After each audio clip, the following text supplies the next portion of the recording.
Welcome back to the channel. Today we're going to start our hopefully 3-day adventure. And when I say we, I mean myself and me. So we're going to just do 3 days in the wilderness. She's using her 3-day bag exactly like the one in the video. With a couple changes to it, literally a couple. I added a fishing pole, a collapsible fishing pole, which we're going to test out because I've never used this particular brand of reel, and we want to make sure it's good to go. And we also added a backpacker's tent. We're in the process of transitioning her bag from a 3-day bug out bag to a more longevity survival bag, like mine is. My bag that I brought isn't my standard bag. This is actually this disaster. So this is literally filled with extras or old gear, secondary gear. I'm going to call this my secondary survival bag. I just threw it all together. The bag itself is literally a Walmart bag. This is the older version, but yeah, I've got some Camillus knives in there. As you can see, I got that. I've got this cold steel knife. This is a collapsible fishing gaff for a fishing spear. That's a newer piece of gear that I'm going to test. I've got this Eagles Camp Bivy Scout one-person tent I want to test out. And then this is a, they call it a backpacker's cot. So I'm going to test that out. A lot of this gear is stuff that I've never really tested because I kind of have a problem with impulse buying survival gear. So this is my attempt to use it, and maybe hopefully you'll learn something.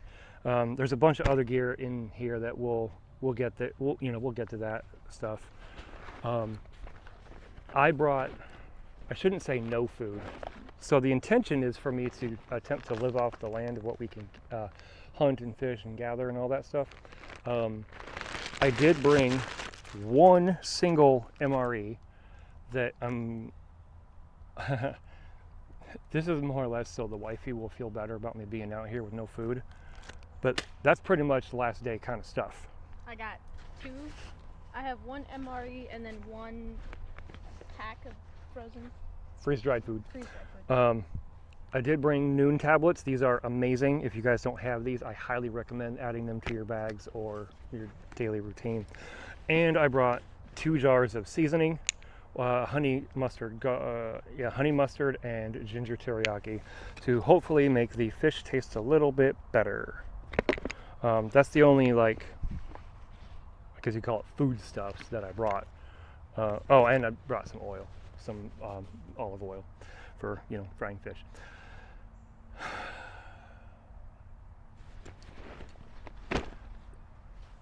I also brought the Hellhawk crossbow.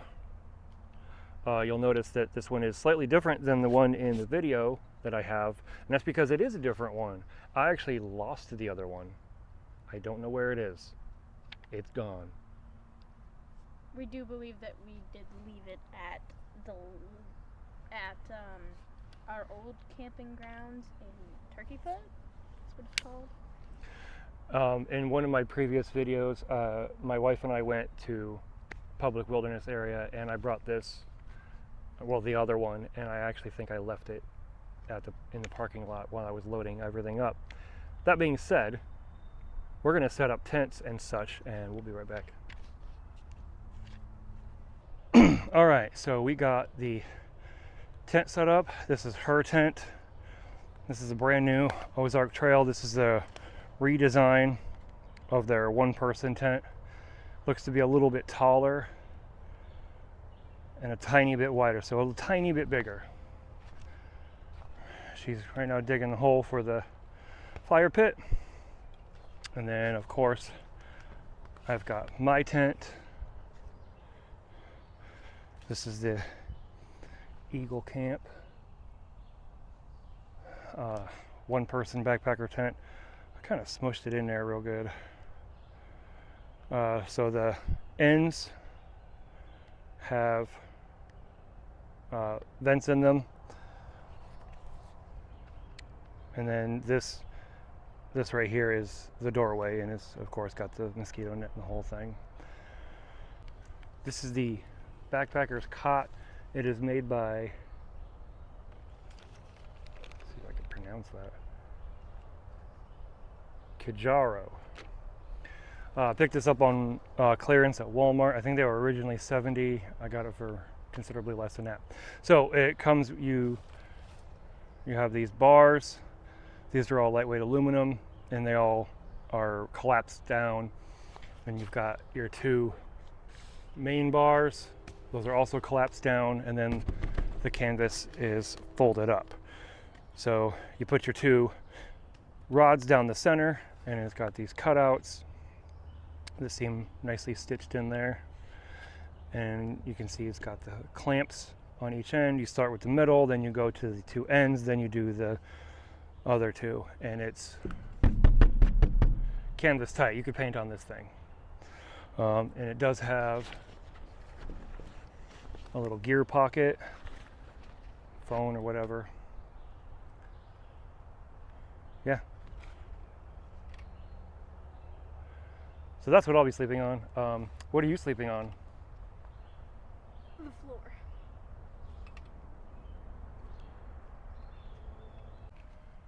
All right, so here we have the inside. It opens up.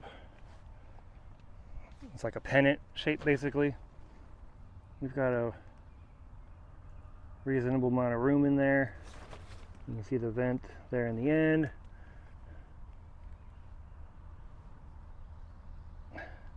And we've got another vent over there, and a little gear pocket. Reasonable height. So let's jam this bad boy in there.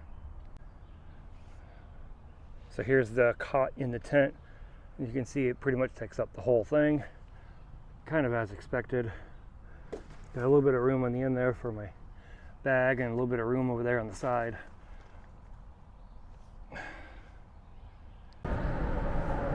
Okay, so we've adventured down to the local fishing hole that I know about, which unfortunately is directly below the bridge to the highway, which is about 100 feet directly above us. So I've got this Hellhawk crossbow loaded with one of those fishing arrows. I've got this little micro spin with 30-pound braided spider wire. I've got this nice little attachment. This normally goes on like a bow, but I got this Picatinny adapter for it, and we're gonna try it out and see if it works to get us carp.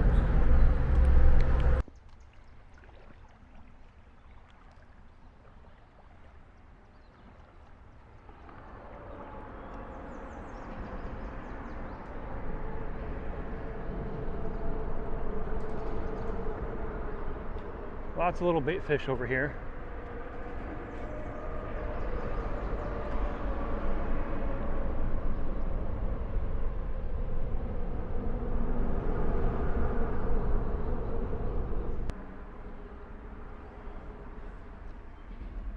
It's darkened skies. I can't really see too well into the water.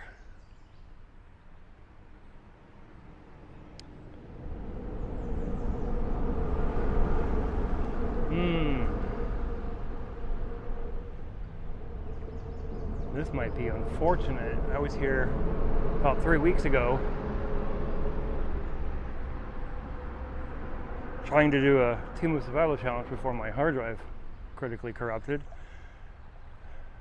And there was 20, 30 carp easily down here.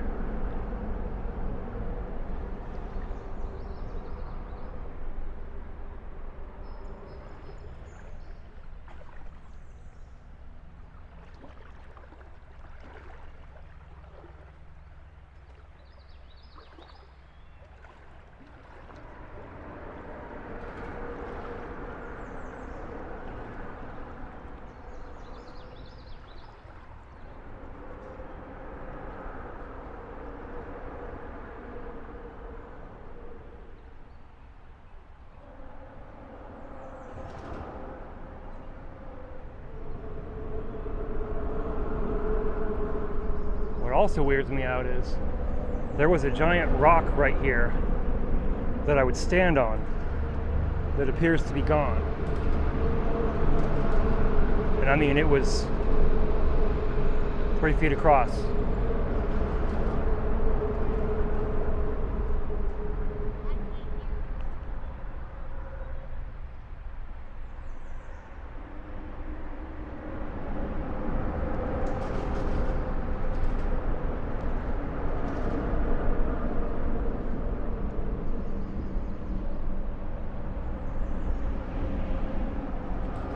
This is strange.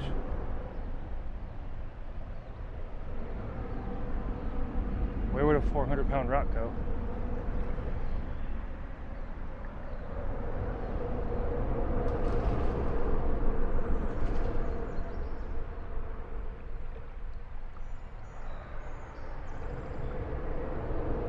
For this adventure, our water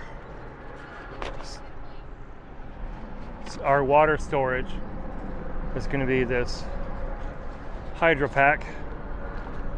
This is the, how many liters is this one? This is the 2 liter.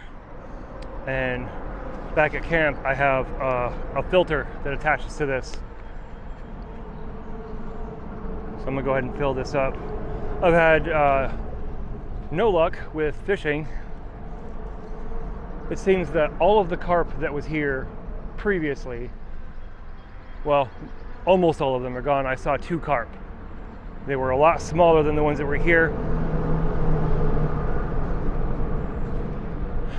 I can only assume that they were here in such big numbers because it was probably spawning season during that time. I'm actually not that familiar with carp spawning rituals, but I can only assume that. We're gonna have to try somewhere else different tomorrow. So tonight it looks like we're not eating, or we're not eating fish anyways. Hopefully we can find some wild edibles. So, I got a rock bass, this guy up here, and then this right here is a bluegill, one right after another. We've been here for about A couple hours. That's all we've been able to get. I took a couple shots at some carp that I saw, but nothing. This is going to be dinner, so we're running at daylight, so we're going to head back to camp. All right, so I got perch. I didn't fillet it because it was small, but I got the oils. I'm getting her cooked.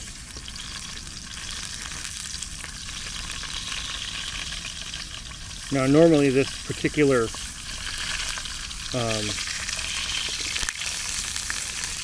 pan set you don't use over an open fire because it has plastic on it. And also, I'm using some of this honey mustard seasoning on this particular fish.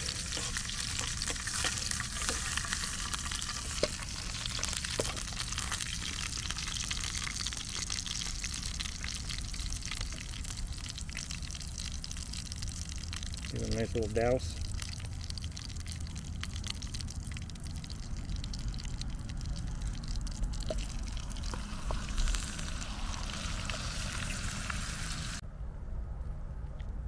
Hey guys, so we got back to camp and we filleted them off camera and scaled them off camera.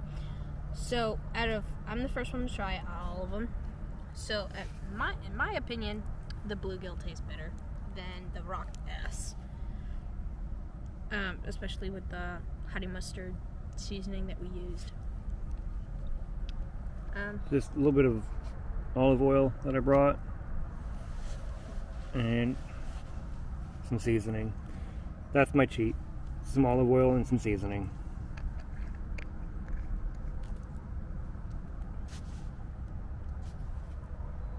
It's chow time. All right, it's around 10 o'clock, and you can see it is super dark. We just finished eating our little bit of fish. It was pretty scrumptious. Tomorrow we're gonna hit it,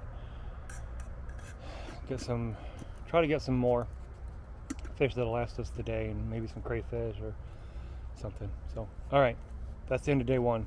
Bye.